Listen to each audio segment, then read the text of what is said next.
Good morning, everyone. Hopefully you can see my screen. I have the slide with today's session, and I have another tab where I have Bloom's Literature, the live database open. Um, just a little background on me. I am a former elementary and secondary school teacher, and then I was a librarian at the high school level and the elementary school level, and then I was the school library director for many years. When I was a high school librarian, our high school in our district had the most national merit scholars, and we had a pretty robust advanced placement program. And it was actually from those AP teachers that I learned how to do literary criticism and research. And at the time, this was the late 1990s, early 2000s, one-third of our library collection in print was reference materials, and part of it was the Bloom's canon, along with some Gale and other literary criticism books. So Bloom's Literature, which I have the live website up on the screen right now, is the digital version of what we used to have in print 20, 25 years ago. So why is it named Bloom's Literature? And it's named after Harold Bloom, who was one of the greatest literary scholars in American history. He produced more than 40 books of literary criticism and hundreds of articles, reviews, and editorial introductions to other books. The publisher Chelsea House and Harold Bloom worked together for more than 35 years, and they published a vast collection of critical volumes focusing on writers and works that are most often studied in high schools and universities. So I'm going to switch now to my slide deck. And if needed, I can actually provide Discus with a copy of the slide deck that they can post with the recording if they have a place to do that. So don't worry about taking notes. I can provide the slide deck afterwards. So Bloom's literature is rich with relevant content on core authors and works, multicultural classics, contemporary literature, and more. Students will find exactly what they need for research and deeper learning without having to wade through an uncurated online search. Instructors, educators will appreciate the thoughtful organization and the important assets that can be used in both lectures or for independent study.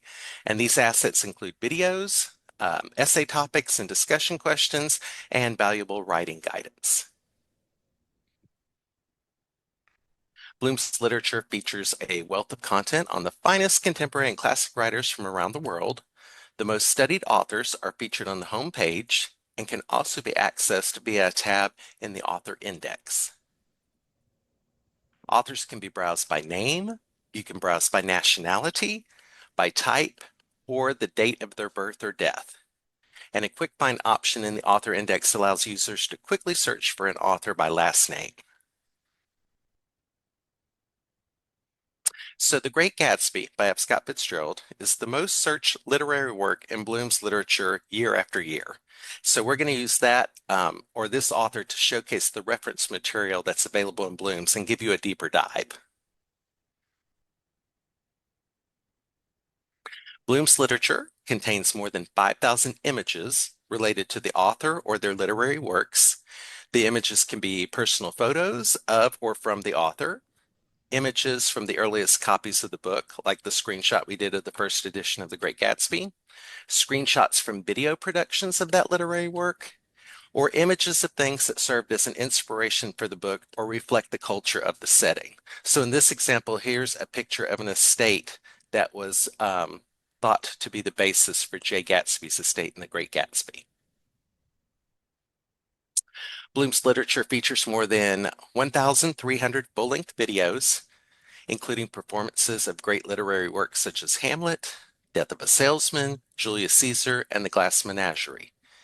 Videos are selected to engage students and make the literature come to life. So it highlights character interaction and pivotal plot devices that might be harder to discover with just the written word. Also included are video clips featuring major scholars such as Harold Bloom discussing important literary topics. And the videos include interactive transcripts that can be downloaded.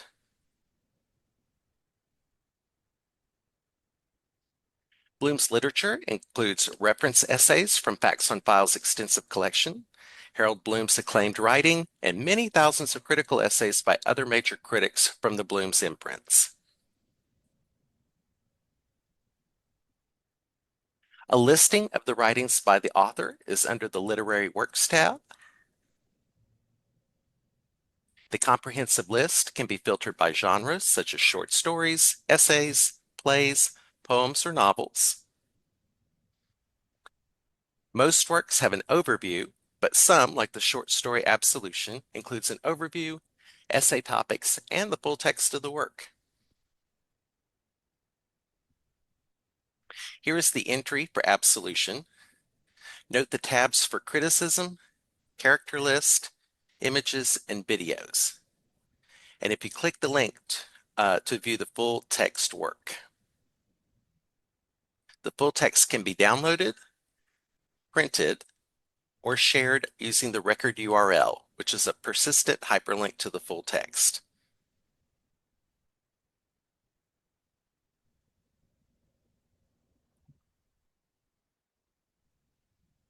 The biography under narrow results provides background information on the author of the work, in this case, F. Scott Fitzgerald.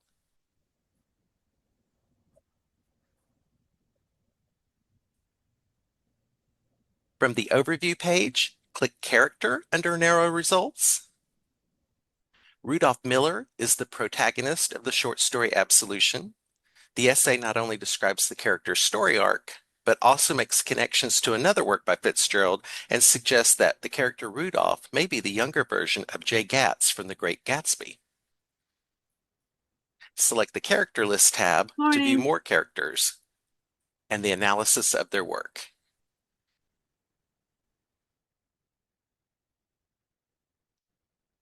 Bloom's literature features more than 10,000 topics, providing research and writing suggestions on a range of literary topics.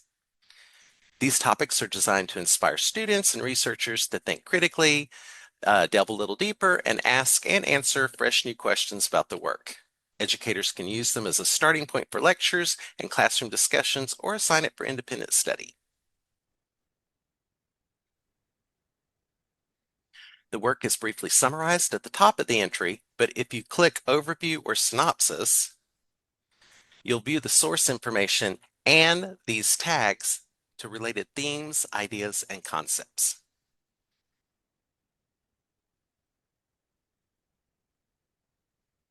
Thematic analysis in literary works focuses on identifying and exploring recurring ideas, messages, and patterns of meaning, while structural analysis examines the framework and organization of the narrative, including narrative techniques, point of view, and pacing. This essay addresses the earlier idea that Rudolph is the younger version of Jay Gatz from The Great Gatsby, but it also discusses about an event from Fitzgerald's youth regarding confession with a priest.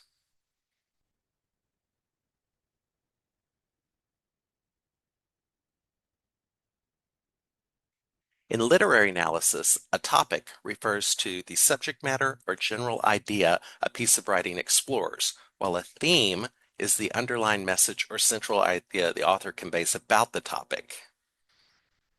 This essay discusses the topics and themes prevalent in Fitzgerald's short stories. And I believe it says somewhere in there he kind of got into a depression period at his most popular writing and publishing like 55 short stories because he felt like he was just used for writing flapper fiction in the 1920s. Bloom's literature includes reference essays from Facts and Files' extensive collection, Harold Bloom's writing, and other critical essays by other major critics. And you can narrow the results down to within the last 10, 30, or 50 years. Literary criticism articles often discuss multiple works, so students and teachers may want to turn on the highlighting feature so that the name of the work is more easily identified in the criticism. So up there is highlighting. You turn it on or off with the toggle switch. And then the search term or the title of that short story is then highlighted in yellow.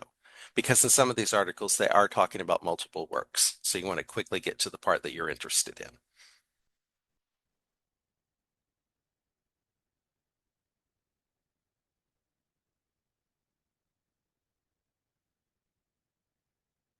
Returning to the home page, please note that the sliders down below, they feature the most studied authors, works, and literary characters. I'm going to go back to the live website so you can see it a little bit broader.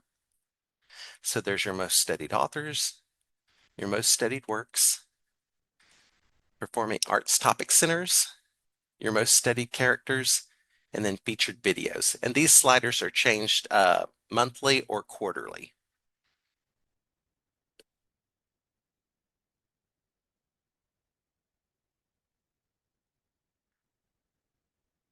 Complete A to Z indexes of these three key subjects are available under the Browse Resources.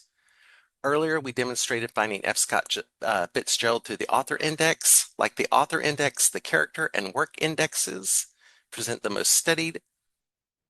First, with the tab to view the complete A to Z listings. So when you click on it, it's going to automatically open to the most studied works, but go to the next tab, which is in blue, all works, and see the complete listing. From the homepage, you can also browse Bloom's literature by the type of resource. From any page in Bloom's literature, you can easily browse by type of index or type of resource by clicking the browse link beneath the search bar at the top of every page. And this toolbar repeats on every page in Bloom's literature. So no matter how deep you get in, you can always find that toolbar at the top. Bloom's literature features more than 10,000 topics, providing research and writing suggestions on a range of literary topics. These topics are designed to inspire students and researchers to think critically, dive deeper, and ask fresh new questions about the literature. Instructors can use them as a starting point for their lectures. They can use them as classroom discussion, or you can even assign these topics at essay topics. Are organized by author, so you select an author's name to view all essay topics for that writer.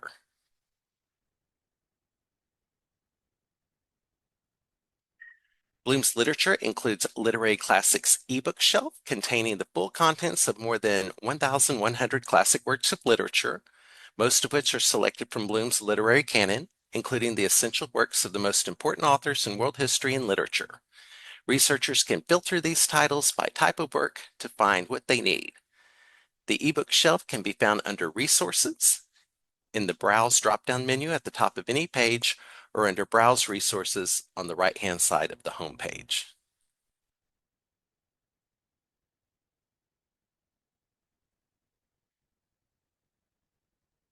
Bloom's literature features in-depth entries on literary movements, literary groups, literary periodicals, and historical events. And you can see down below there's quite a variety of jumping off points.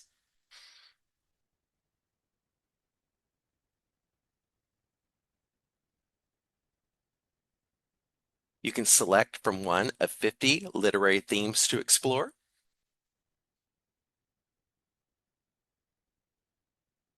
And then you can narrow the results on the right-hand side. And I've enlarged that drop-down menu so you can see the variety.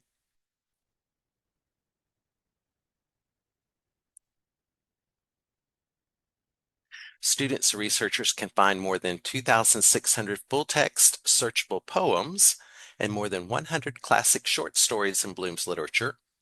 Each poem or story has a corresponding analytical entry in the database available via search, allowing students and researchers to enhance their understanding by reading the poem alongside the criticism of it. And it's presented in an easily readable format. And one thing I do appreciate is with the text structure of poems that is maintained when you look at it online. So if the poet was very conscientious in where they had stanzas stop and start, the pacing or the spacing of it, those are reflected in the online version. Bloom's Literature offers more than 4,800 of Publisher Weekly's author interviews and profiles from 1999 to the present. These articles cover everyone from the latest literary prize winners to major young adult novelists to important bestsellers to poets to noted nonfiction writers and many more. Bloom's also features more than 250 podcasts of the Publishers Weekly Radio, featuring audio interviews with famous authors such as Gay Talese, Buzz Bissinger, and Jacqueline Woodson. Researchers can now not only read about these great authors, but they can also hear them speak in their own voices through these podcasts.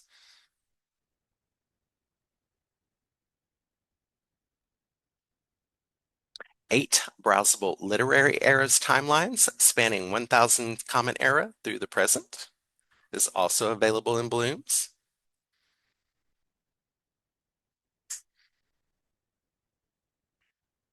Bloom's literature features specifically selected content on major literary and artistic eras and movements to provide students with a starting point for research on these frequently studied topics. The topic centers include the Beat Movement, classical literature, fine art, the Harlem Renaissance, the Lost Generation, metaphysical poetry, Romanticism, Transcendentalism, and World of Dance.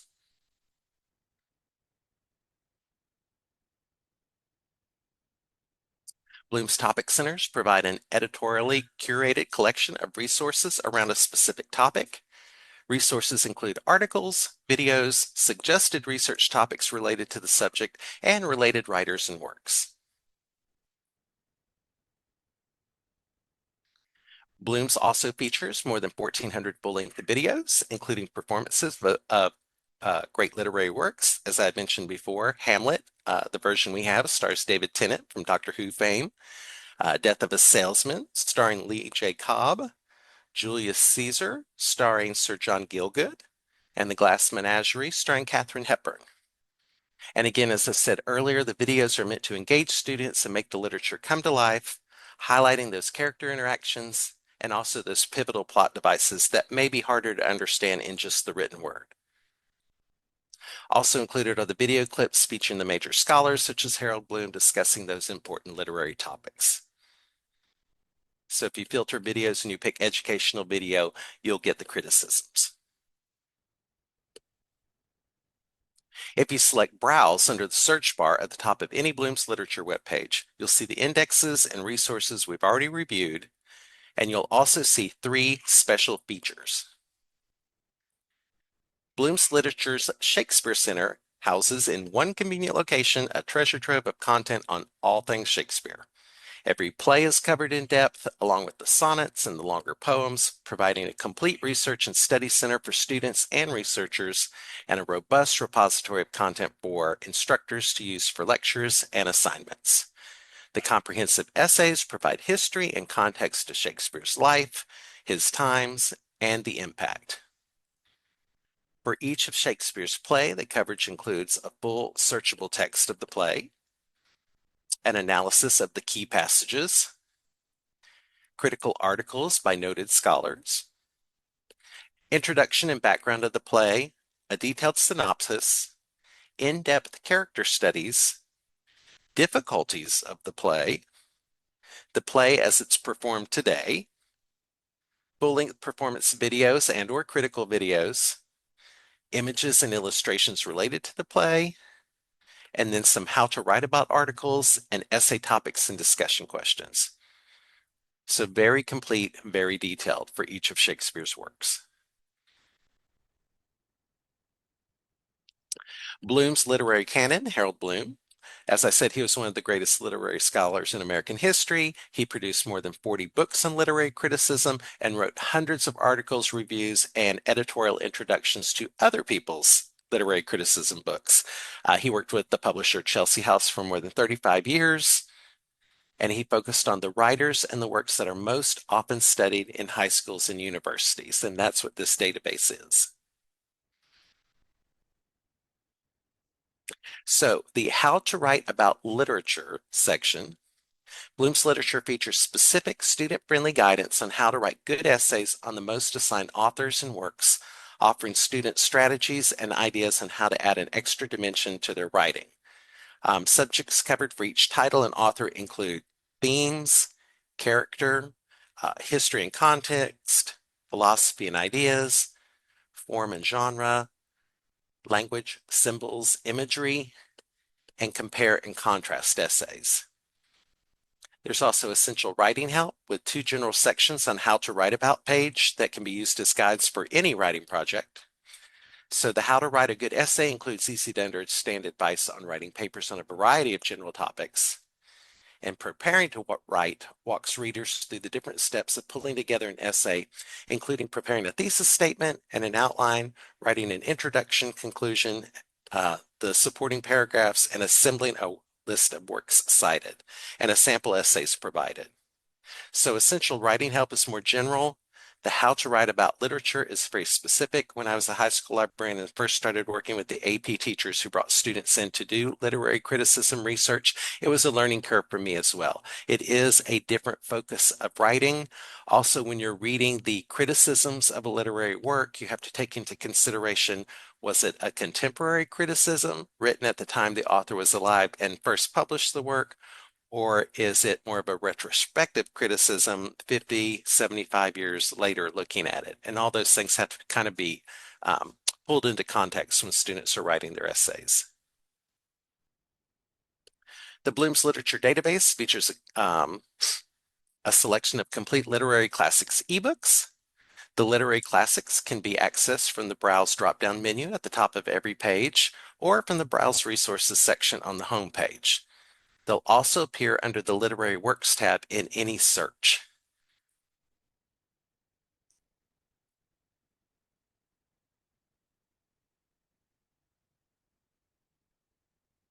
All full-text literary works in Bloom's Literature open to the InfoBase eBooks platform. The work can be downloaded, it can be printed, or it can save to Google Drive. There's also a built-in dictionary, citation tools, and the full text is searchable. Readers can adjust the text settings and use the machine-generated read aloud feature.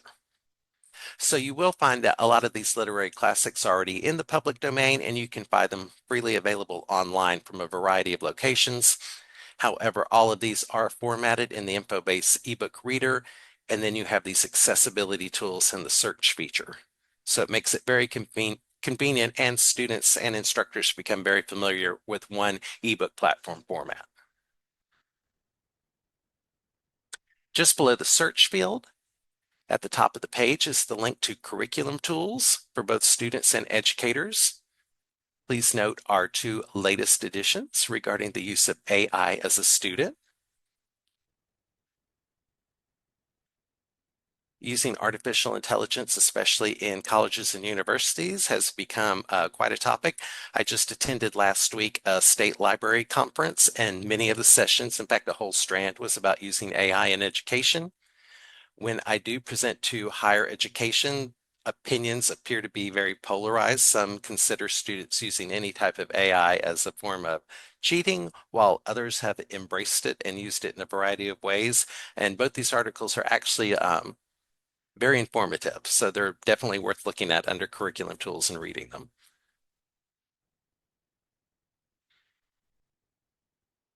InfoBase provides a knowledge base for Bloom's literature. Simply click Help in the upper right-hand corner of any page in the Bloom's platform, and it opens our product support site seen here. The help link is also posted at the very bottom of every page. And the product support section contains step-by-step instructions with screenshots over the tools and features of the Bloom's Literature platform, as well as information regarding how to search and browse and set up your own personalized account. In the training section, there's a 7-page Bloom's Literature Educator's Guide that you can download and share with your faculty and staff. The training section also contains links to archived webinars and video tutorials for Bloom's. The marketing materials section contains a welcome letter introducing Bloom's literature, and there are also downloadable bookmarks, flyers, and posters to promote awareness and access to your Bloom's literature subscription.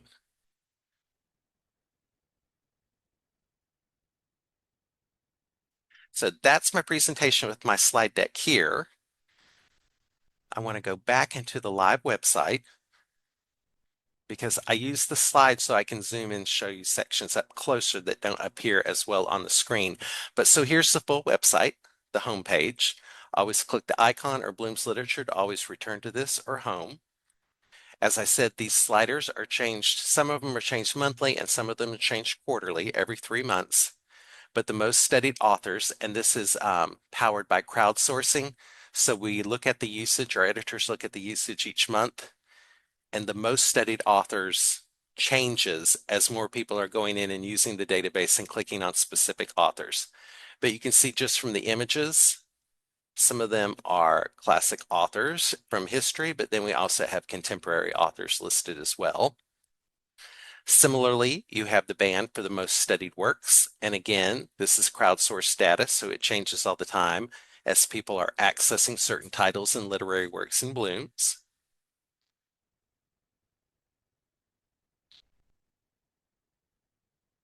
I'm going to drop down here to most studied characters when they do character studies. And they name the character down below. And sometimes the character does not indicate the literary work, so you do have to kind of click on it. Like if you don't know who Holden Caulfield is, you click on it and then you read and you find out what literary work it's from. So if I return home,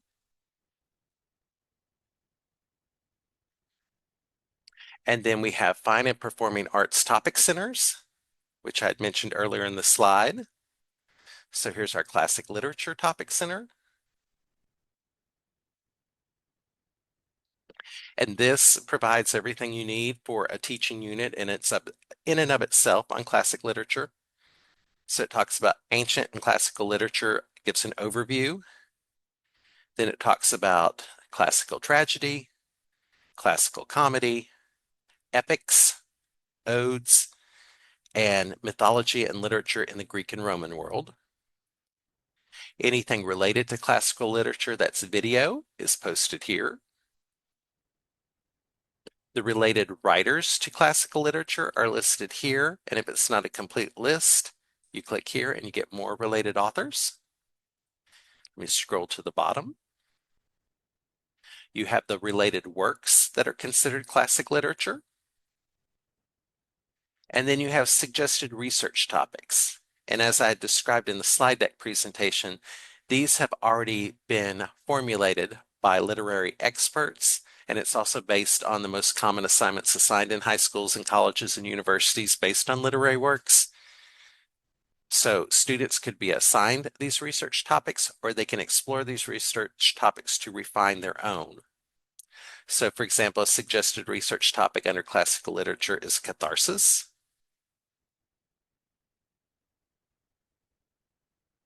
Notice there could be two spellings of catharsis when you see it in literary works. They mention A Farewell to Arms, Aristotle. If these tabs are grayed out, it means there are no images listed under catharsis or timelines, but there is criticism.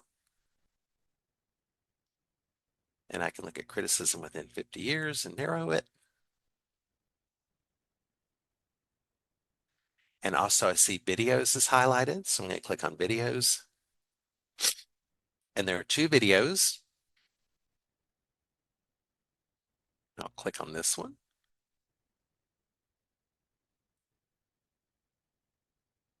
I'm going to mute the sound so it doesn't block us. Let me go ahead and play that. There are warning flags, so it does remind you, just like any television show that you stream on TV. But then notice down below, there's an interactive transcript. It's text to speech, so as the narrator or actor is talking in the video, it is highlighted.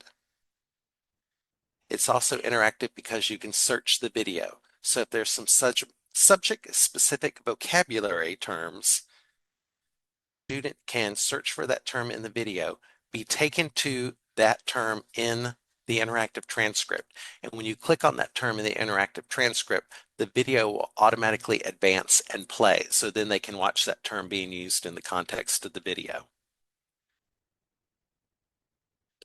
The other thing I find helpful is that the transcripts are downloadable. It just downloads into a very simple ASCII text Word document with no bold, no indentions, no anything like that, just plain text, almost very similar to how you're seeing it on the screen. And there's a variety of things you can do with that. You can share the downloaded transcript electronically with your students, or you can print hard copies and give them that if you're viewing it as a class activity. Then that way they for note-taking or highlighting key things. I have also seen instructors take the transcript and white out important key terms or subject vocabulary and almost make it a cloze, C-L-O-Z-E, reading activity or a fill in the blank to keep students engaged with the video, but also highlight to them what are the key important ideas from the video. And then you can also take the transcript and make your own questions or quiz based on the transcript. I have also seen instructors use AI like Google Gemini or ChatGPT. They upload the transcript and they ask AI to create comprehension questions for them based on the transcript. And then they use those questions. But as always, double check, make sure, even though the questions sound good, that they're accurate and the answer can be found in the video or the video transcript. Also notice with the video, at the bottom, there's a record URL. This is a persistent link that will always take you back to this video, so you can post them in curriculum documents, lesson plans, or an online learning management system. And semester after semester, year after year, that link will always take you back here. The other thing I like about our video player, and this is true with all info-based video or streaming media platforms, is if it's a longer video, a lot of times it has already been segmented by the producer. And I used to explain this to some people. It's like when you used to watch a television show and there was commercial breaks, the show was always edited so there was a natural moment where the storyline could take a break for an interruption and then restart. And it's the same. These segments are focusing on a particular idea, a concept, or it's just a good natural stopping point before you go into the next section. And I'm going to jump ahead to Euripides from Medea.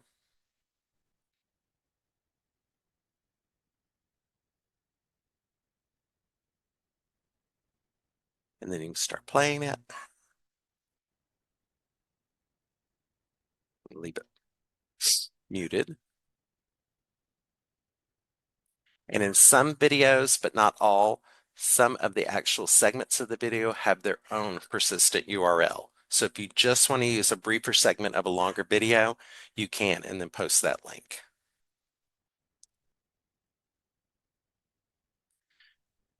Okay, I'm going to go back to my search results. So we had videos, criticism, and the reference. Going back home,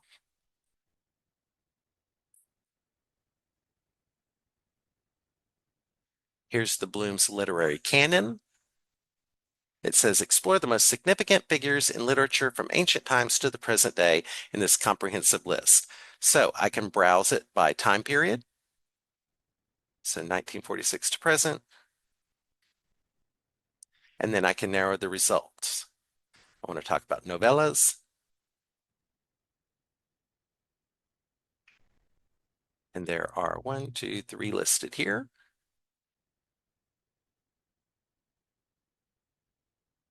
Or I can switch over to authors. And then there's an alphabetical listing A to Z. Go back to the home page. And I keep going back to the home page because almost everything is linked on the Bloom's homepage. Here's our Shakespeare Center.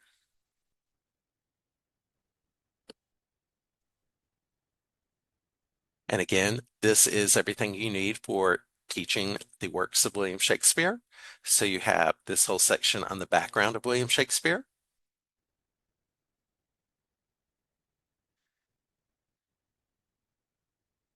Then you have his complete works listed.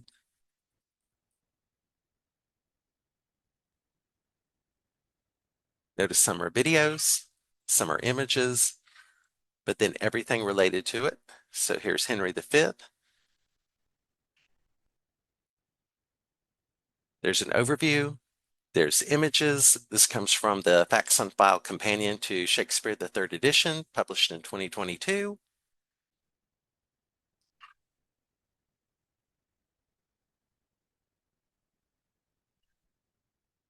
And you can see there's the synopsis. There's a brief synopsis. And then the full synopsis, so the prologue. Act 1, scenes 1 and 2. Act 2, the chorus, scenes 2 and 3. If I scroll all the way to the bottom, don't want to advance too fast. There's the epilogue. There's the full character list. I'll stop there for a second.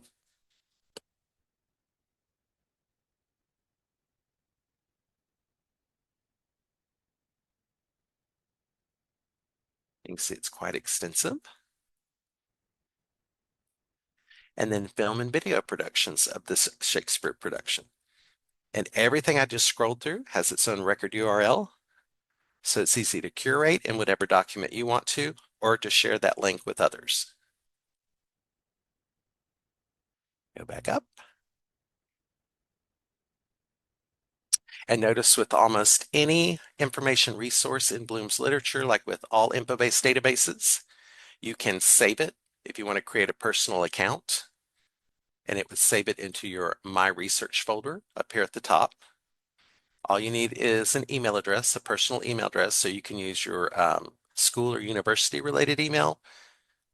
Students and even educators will sometimes use personal email, but as long as you have an email address, it'll create an account for you. You can print all of this. There's a variety of ways to share it. There's that record URL again. You can actually email it from the Bloom's Literature database. If you are creating your own HTML website, like a Google site, there's the embed code, and it'll actually give a preview image, so visually appealing if you're going to post it in some kind of website or online forum. And then if you use Google Classroom, easy link to share to Google Classroom.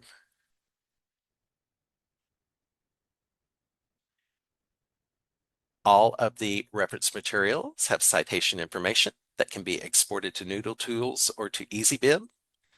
And you can also select the format. There's MLA, Chicago, Harvard, and APA.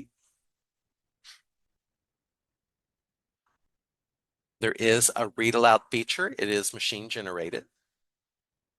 So it's text to speech for accessibility. And then you can also save it to your drive.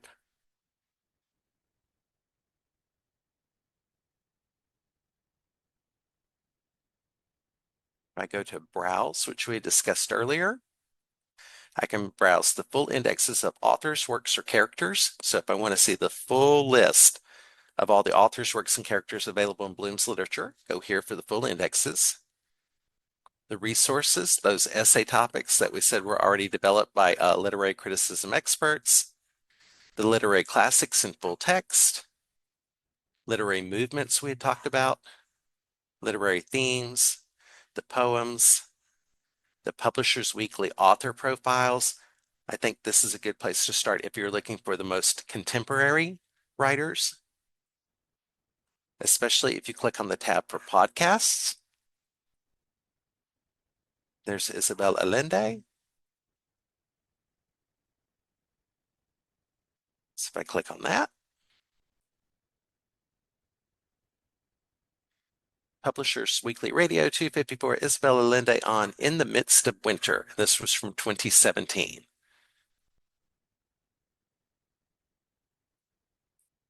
I may have to mute it again. I'll keep it muted. Hit play. No, I thought I muted it. There we go. Now I muted it. But you'll notice even with the podcast, it has the interactive transcript with the text-to-speech feature. Great for accessibility issues. There is closed captioning for videos and podcasts. Also with our video player or media player, you can make this full screen if you're using a device. And if you are presenting to a group, you can also screencast it.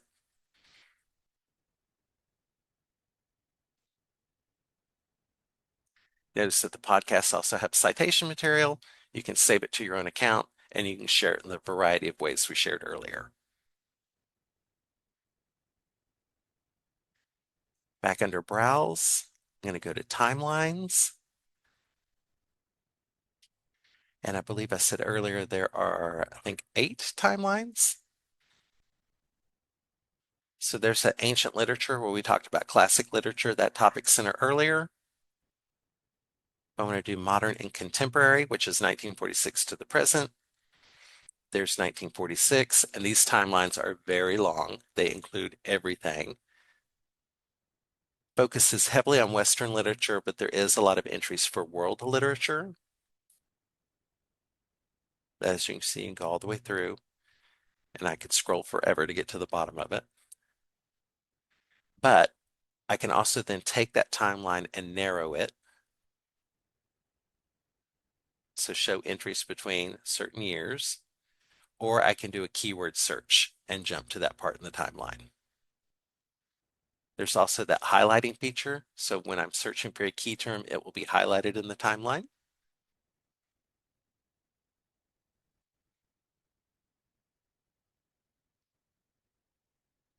I think my internet's going a little slow. There we go. That was timelines. Real quickly, I want to show you again topic centers live in there. There was that classical literature topic center. There's metaphysical poetry.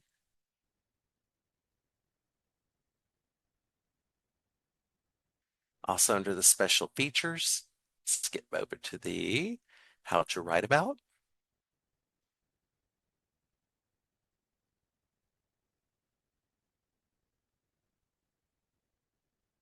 And as you can see, they have already given students guidance on how to write about key authors and works of literature. It's not the complete essay. They can't just download, copy it, and turn it in, but it walks them through what are the important talking points and research points about these authors. And you can see it's a pretty extensive list. Also, for instructors who are looking to do assignments, but they want to give students a sense of agency and choice, you can share this record URL out with your students and say, select from these authors listed on this page here. So they still have freedom of choice. So if I click on Maya Angelou,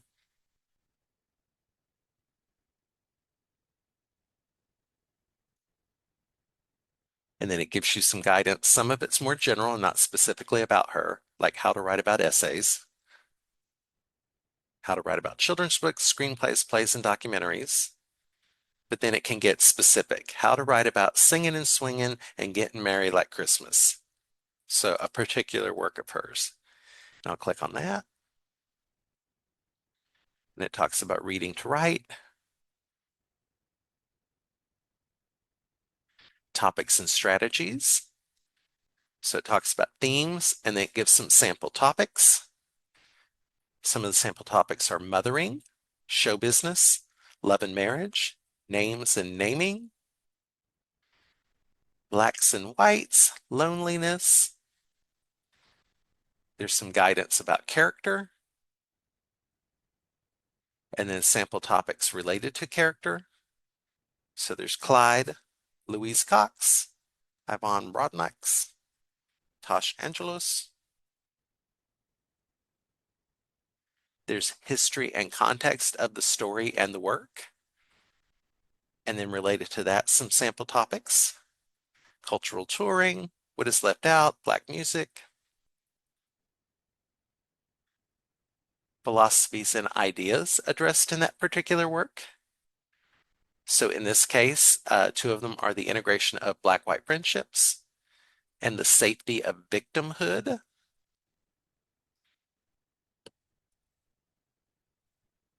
Under form and genre of the work.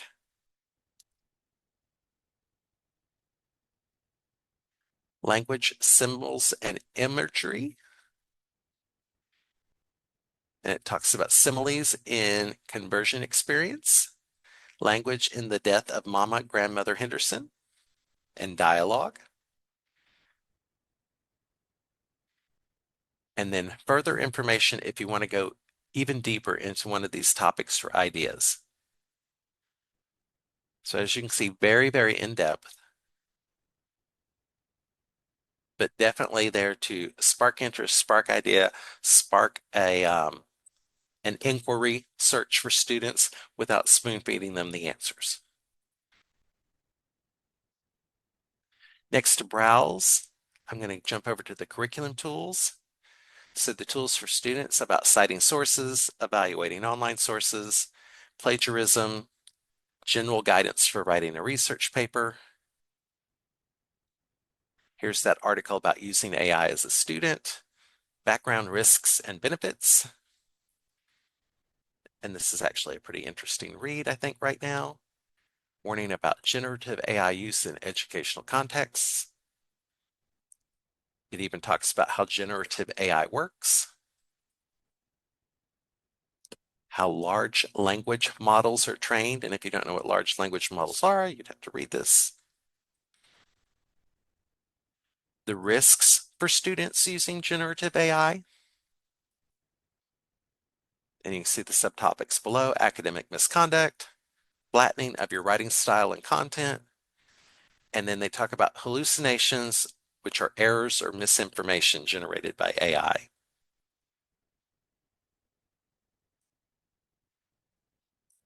Cultural and social problems with generative AI, environmental impact, the flattening of discourse, labor and intellectual property is a concern, bias or the elimination of bias, deep fakes.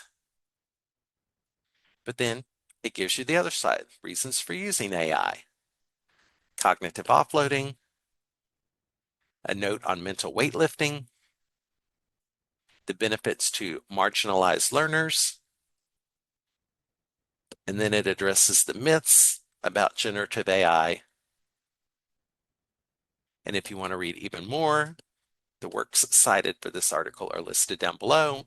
And again, there's the record URL, so you could send this out to your colleagues or some of your students just as a FYI and say, I found this very interesting about AI and use for students and risk.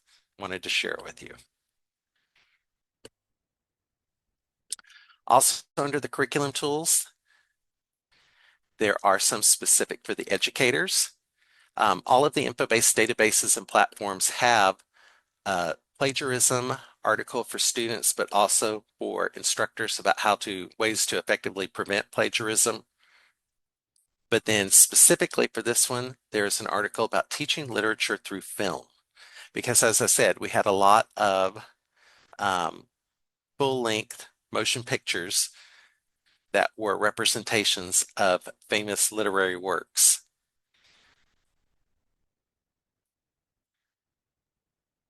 But then it kind of gives you an idea, some general classroom activities, sample activities for an individual work. And in this case, they use a real life example of Shakespeare's King Lear, just to give you an idea or an exemplar of what they mean.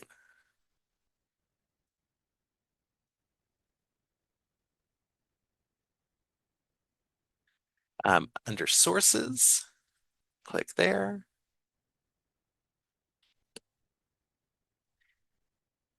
In case you're interested or anyone's interested, what are the different information and reference sources that are used to populate the generation used in Bloom's literature?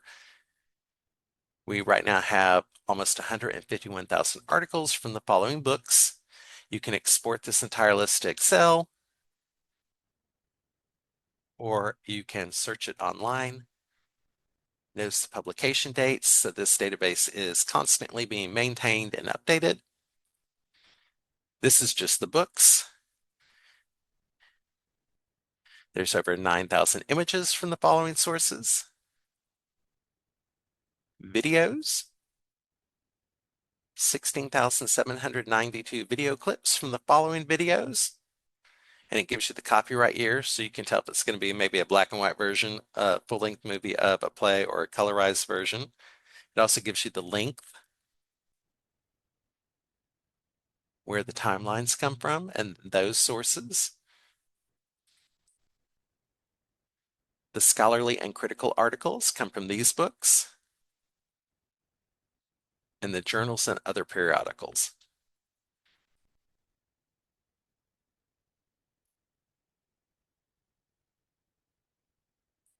Go back home, make sure there's nothing I missed that we didn't cover in the slide deck.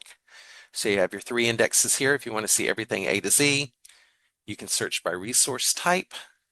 If If you want to look at just videos to find a particular video, you can limit to just videos. There's that How to Write About guidance and the Shakespeare Center, the Bloom's Literary Canon, if you want to read all of Harold Bloom's literary criticism. And then as mentioned at the end of the slide deck, down here at the bottom, if you click Help, it takes you to the product support page for Bloom's Literature. Under product support, it's both technical and then end user articles. So this top part up here is more about integrating and getting the authentication set up for Bloom's. But then you scroll down a little bit, there's articles about searching and browsing the database. If you have trouble logging in, the tools and features, how to export citations to Noodle tools, the closed captioning, more about the record URL, which I've covered pretty much, and then about your account preferences. If I go back to training, archive webinars put on by Infobase are placed here. There's also educator guides. There's the Bloom's Educator Guide. I'm going to open that up. And this, I believe, was, I think, 6 or 7 pages long. You download it as a color PDF. But the Educator's Guide is designed to give to your instructors so they have a better understanding of what's in Bloom's literature and the tools and features and ways that they can use it with students. And it's downloadable here.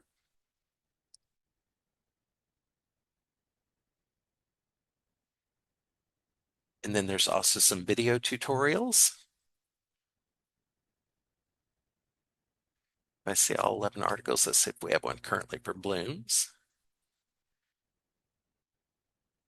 Yep. Bloom's Literature Video Overview. Looks like it's 4 minutes in length, so you could easily post it to your website if you want to give people more information about what is Bloom's, or you could send it out as a link to students or faculty and staff. And it's 4-minute video just to give them an idea of what is Bloom's. Okay, I'm going to go back to the home page.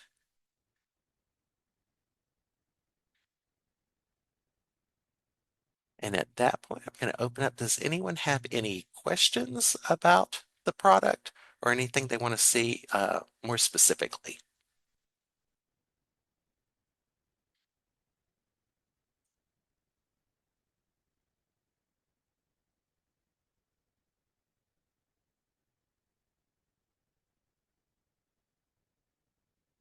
And I'm looking, I don't see anything in the chat.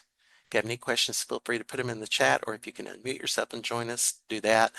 As I said, with the Bloom's Literature, it is designed for high school and colleges and universities, so it's got a lot of information in there for your advanced placement classes, your IB courses, and things like that in high schools. It's a great resource, also a great resource for colleges and universities.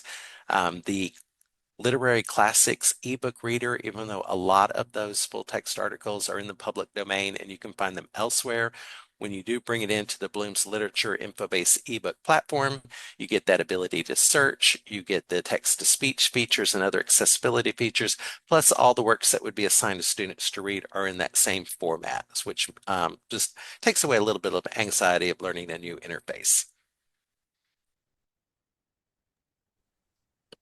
And then I'm looking in the chat. If you have technical questions about improving access to the content in my library's online catalog, definitely there's a link in that product support or help that will go straight to our product support team and our editorial team. There's 2 teams. Product support makes the platform work, and then our editorial team does the selection and curation of the content.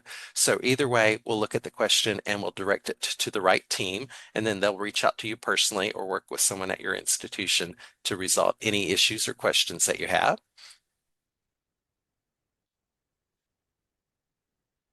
And with that said, if you still have questions, please put them in the chat, but I'm going to turn it back over to Tara. Thank you so much, Carter, for that. That was so informative. And if you look in the chat, there's a bunch of comments that kind of echo that sentiment as well. I learned so much that I that I had no idea about. Especially, I love the podcasts and author information that you shared. So that was really, really cool. So, Thank you. Yeah, it's a lot of information to yeah, cover. It's like drinking from a fire hose. But yeah, it when you give it to your literature people, your faculty and staff, hopefully they'll really see the value of it and just be like, oh my gosh, this is a wealth of information. it really is. And if anybody thinks of a question after today, I dropped my email into the chat as well. If anybody wants to take that with them and reach out with a discus question or a Bloom's Literature question, I can get you in contact with Carter that way. But if there's no more questions, I'm going to end our recording and then